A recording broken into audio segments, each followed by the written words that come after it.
Is it filming? Yeah. We're leaving that in. It's so low. Alright, we got this thick novel to read to all you guys. That printed out really well. Yeah, it did actually. It took like 3 hours. Yeah, so we're here. It's about, what, 12:20? 12:22 or something like that? Yeah. About that. So this is the story called The Brewski Uprising, told by a more reliable source and done with more extensive research. I don't think that's actually the title, but I think the actual title is The Brewski Uprising. Pretty extensive, I would say. Yeah. I mean, they cited all their sources, too. And we went through all of them. Yeah. All accurate. This is all painstakingly accurate. Oh my gosh. Dude, my foot's gonna hurt. Rogue Energy. I think I crumpled the bottom page. Alright. Starting from the top. This is the true story of the Brewski Network. The Brewski Network is comprised of 3 men, even though speculation would have us believe one of them is a woman. I've been redeemed. Their names are Ethan Riverstone, Levi D4VIS, and Brandon Davis. Wow. This guy actually likes me. Yeah, this is very accurate so far. Do you want me to read the next? Dude, that is. Well, yeah, Oh boy. Yeah, this is a long. Okay, I'll read halfway through this. Okay, fine. And then I'll pass it over to you. We will start the story with Levi. Levi is the oldest and without a doubt the most mature of the 3. Okay, he did not do Yeah, his so- research. Alright, there's a little bit inaccuracies, but Yeah, this is still pretty good. Maybe he mistyped. Yeah. And without a doubt, the most mature of the 3 men. It's half accurate. Levi was born in a small town named Charming. He had a loving father, but a hateful mother. This is where the fan fiction comes into play, I think. He was stuck along with his hateful mother, and he was ridiculed in school due to people finding out his dad died by crying himself to death. This uprising led to him turning to the mob in his senior year of high school. Levi did what he was told, killing more people than cops could count. 5 murders were confirmed by the LAPD. Seems like they couldn't count. Levi and his crew were later sold out by a rat in the mob named Tyler. Not only was Tyler an info rat, but he later took on the name The Rat, due to him also looking like a rat. Wow. Deep. Deep. We're going deep. Deep, real deep lore of Tyler.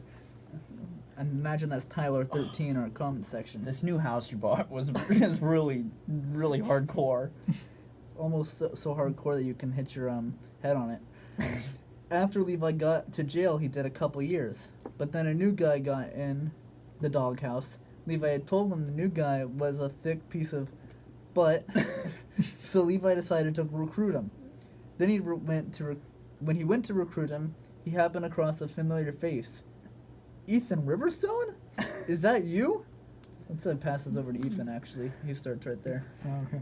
Dude, that's gonna be a long script, and we have to stand under here for that entire thing. Gee, boys, you guys are leaning on the back of this Levi, thing. why didn't you get this thing inspected? Yeah, dude. Pre-purchase inspection, dude. Alright. Ethan Riverstone was also born in the small town Charming. Ethan was adopted by a gay couple who just moved into the town. Ethan was 6 at the time of adoption, but he was a bit grown, but not old enough to remember the adoption. Ethan, now 9, was entering a public school. Ethan, like Levi, was bullied due to his parents, but he hoped by high school he could make a name for himself and never be made fun of again. Ethan was now in high school, earned a bunch of street credit, and people called him The Rock, but that didn't last. Someone who knew Ethan became enraged by him stealing his woman, so he decided to go out and find some form of dirt on him. He got that dirt by catching his 2 fathers having relations and recording it. The video is currently on RedTube with 69 million views. Dude, nice.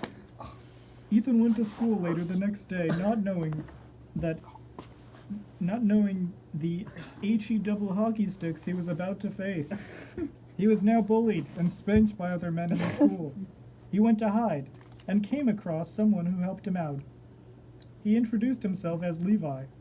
They became good friends and made it through the later years of schooling together. But they split up their friendship after Levi joined the mob. Ethan went on to get revenge on the man who ruined his current life. This man's name was Hunter Kim.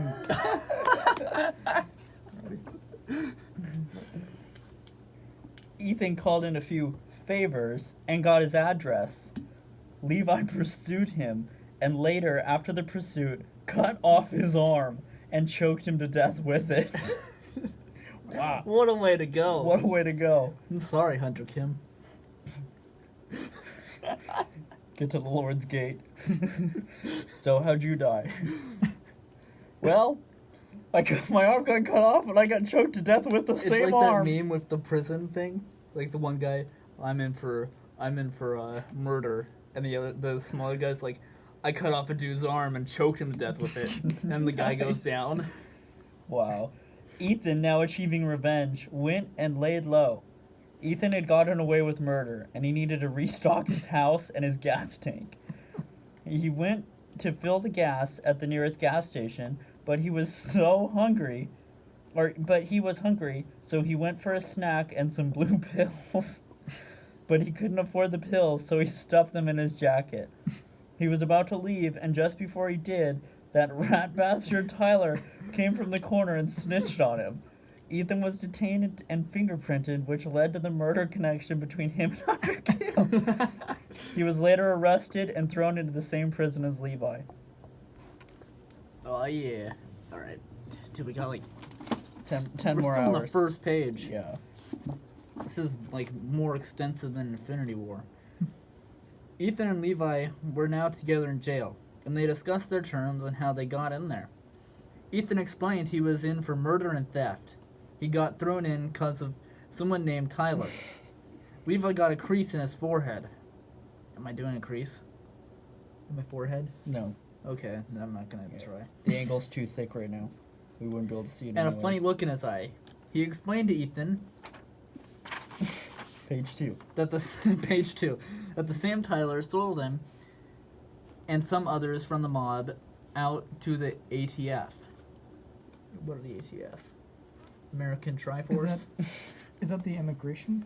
No. No. Yeah, I don't know. We'll look it up later. It sounds Yeah. familiar. Somebody let us know in the comments. They devised a plan that when they get out, that they would kill Tyler. They got out after a couple more years and then needed a team of bounty hunters to help them out with the hunt for Tyler. Tyler got word of this from... Dude, I am just not having a good time reading. This is all perfectly worded, but I'm just not good. Tyler got word of this from some of his little birds, so he hired some mercenaries from Belfast. Dude, why is mercenaries I capitalized? have no idea. They're really professional. Ethan and Brandon found 3 guys. They were... Wait, when did you get into the story? I don't know. That might be a little bit of Yeah, inaccuracy. Ethan and Levi. Interesting. It's Might be probably Ethan Ethan and and Levi. Levi found 3 guys. Yeah, Ethan, they was probably supposed to be Ethan and Levi. Found 3 guys. They were Brandon and his team comprised of Rice and Paul Perry. Wow. Dude, I love that. They don't even use Rice's real name. Yeah. It's Rice. Rogue Energy. Dude, that's how you know that the mercenaries were legit. Because Rice supplied them with all the Rogue Energy Dude, they he needed. has 3 in the name, so it's like legit, too legit. Yeah. Brandon grew up in LA and had a family that loved him. He had an easy childhood and later went on to go into law school. Nice. Many people thought he was born into the life. He later graduated after sending many records in the squads. He started up after a year as a private investigator and later ended up barking up the wrong trees. His family was targeted, hunted down, and later killed. Brandon was gifted at finding people, but the murder of his parents is the only case he has never solved. After leaving the force, he decided he needed a new way to get rid of his anger. and he was later employed into the LA bail bonds with his two partners, Paul and Rice. Paul was a legend in the art of judo, and Krav Maga. Krav Maga. and Rice had the best shot on the squad. They put many people in jail and had many enemies, all of which have met the end of Paul's fist. They have been underground for a year or two due to many death threats. But that changed after they got a call from two men named Ethan and Levi, who offered them $6.9 million for Tyler's butt on a plaque.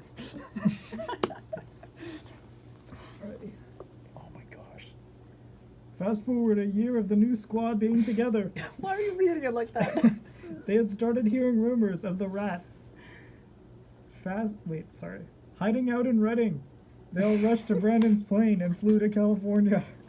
This is like an Americanized Indian accent. Indian? This is like news reporter. I know, he's definitely going for a news report. I don't know where you Okay. got Indian from. Never mind. After an 8-hour flight, they went to the abandoned steel mill where Tyler was hiding. They entered the building, and everything was good until 3 guys jumped out of a dark corner. Paul took on 2 of the mercenaries, and the third rushed Ethan with a shank. Mercenaries using a shank? Seems unprofessional. And it was mercenaries with the proper case down. It was like the redcoats. They had like bayonets on their muskets. And right before Ethan was stabbed, Rice jumped in front of him and was stabbed on the chest. No, Not Rice. The rogue energy couldn't get him. Couldn't save him. While falling to the floor, he took the guy down with him and filled the mercenary with lead. Rice told them to move on. The 5 men rushed to another room and Sounds like came the rogue across energy did save him. the rat himself, Tyler, What is Tyler doing there? and 6 more mercenaries. Levi, the squad leader, told the men to drop their weapons and they won't die. Just put him down and we'll all be okay. And as he was saying this, he was shot in the shoulder by Tyler. Why wouldn't we just go in guns blazing? After seeing their leader fall, they instantly killed 4 of the mercenaries. Tyler was outmanned, so he dropped his guns. Expecting to be apprehended, Tyler started walking over to the squad, and before he could make it to them, his remaining mercenaries all clapped his cheeks until he died. Every time. Every story. It was bound to happen. Oh my gosh. Paul, enraged at this, killed the final 2 mercenaries in record time. They had killed all 9 mercenaries, and unfortunately they couldn't take the rat alive. The squad went to Levi, thinking he was dead. They started mourning the death of their leader, but he awoke and tore his shirt off, revealing his toned abs, Oh my gosh. and he was untouched by the bullet. The squad after that moment always referred to him as God. His toned abs. After the war, they mourned Rice. Wait, I thought he lived. And at his funeral, Paul parted ways with the 3 to pursue his ambitions. The 3 currently hold a Christian podcast as a ruse to cover up their past sins.